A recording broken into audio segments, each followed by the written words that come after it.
तावीज का पहनना कैसा है, शिर्क है या जायज है? क्या हमें इससे कोई नफा पहुंचता है? आइए जानते हैं सही हदीस के जरिए।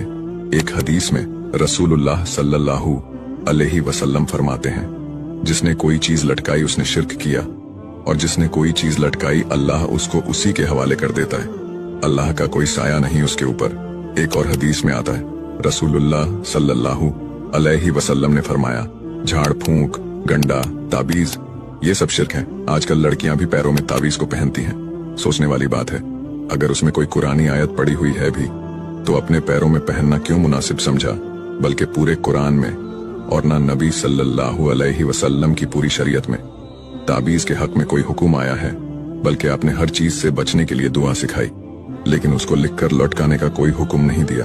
तो फिर इससे आपको किस बात का नफा पहुंचता है? आप कौन सी हदीस को, कौन सी आयतों को फॉलो करते हैं? बल्कि कुछ हरकतें शैतान ही की होती हैं और फिर वो आपसे इस शिर्क को करवाता है। आपने भी नोटिस किया होगा, कुछ फर्जी लोग ताबीज देकर बोलते हैं, इसको खोलना मत वरना उल्टा असर हो जाएगा। अक्सर वो जादू करे हुए ताबीज होते हैं और उन पर जिन्नातों के नाम लिखे हुए होते हैं और दीन की बेरुगबती लिखी हुई होती है। हमें जब अल्लाह ने कुरान पढ़ने का और नमाज को अदा करने का हुक्म दिया कि तुम इन दोनों में शिफा तलब करो और मुझसे दुआ मांगो, क्योंकि मैं ही हर चीज में शिफा डालने वाला हूँ,